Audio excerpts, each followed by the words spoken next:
All right, so in this third video, we're going to talk about I keep saying the most important. I think they're all important.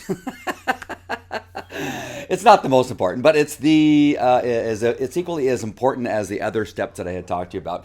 And that is, first of all, and this was going to seem so obvious to some of you, but you need to be a human trainer equally, if not more so, than a dog trainer, and an effective one, I must say, also. And the reason I even have to bring this up because I unfortunately probably know more dog trainers that just are not in the understanding that they need to have a relationship with the humans that they're teaching in a business sense, not in any other sense than that. And they need to have them know, love, and trust them.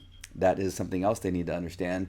And they need to speak their language, and they need to be able to work with them and to get them to and to motivate them to make change, especially when what it is they're doing right now is possibly making their dog aggressive or making the dog disobedient and just harming the relationship between them and their dog. All right. So if you are not in any sense a human trainer, then or a human communicator or good at connecting with people, then you just change your business to be a board and train type of trainer and hire other people that can then work with the people with their dog. That may be an option.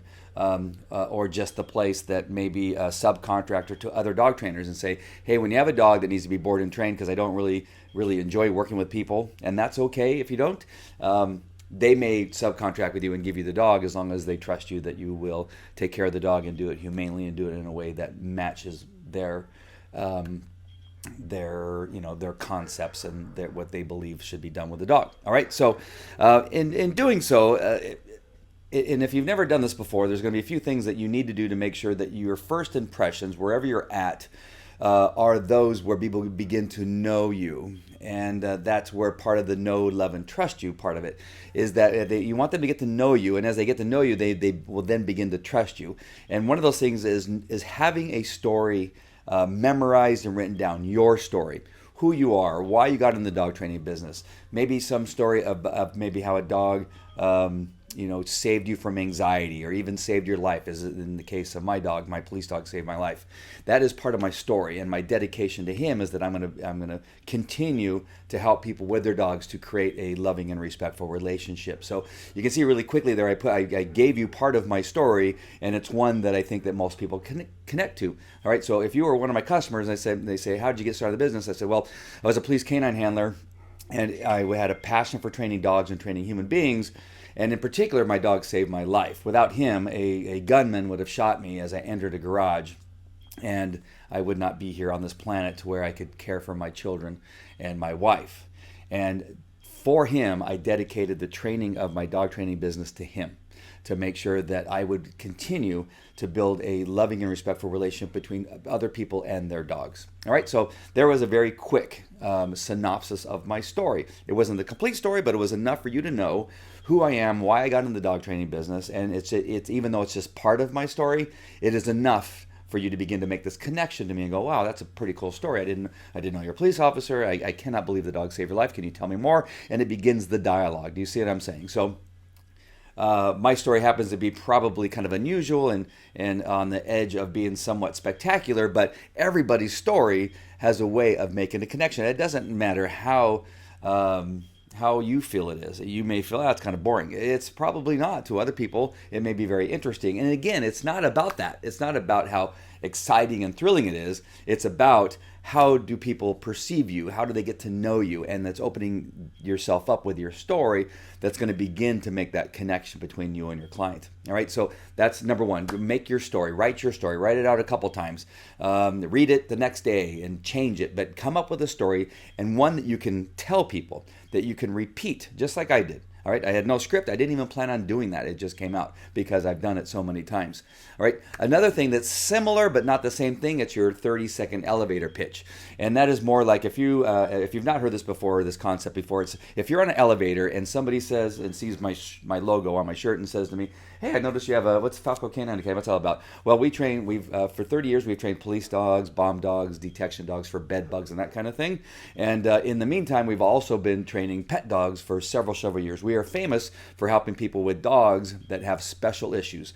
We are the training facility where people bring their dogs after they've been kicked out of every other dog training program. So no matter how good a dog is, we can help you with that. We can even make your dog better. And no matter how bad your dog is, we can make him good. And there is my 30-second elevator speech. So I have told them what my business is. All right. So you can see that's different than my story. My story is how I connect with people. My 30-second elevator pitch is when somebody asks me, what is it? What's that logo about? Or I understand you're a dog trainer and you only have a short period of time to tell them what it is you do and let them know how spectacular your training is, right? And so that's your 30-second elevator pitch. So from this video, I want you to first understand that if you're going to get in the dog training business, it's just not about the dogs. It's about connecting to humans and have the ability to train humans, unless you're strictly a board and trained dog trainer, where you get the dog, you train him, and you give him back to somebody else who deals with a human being.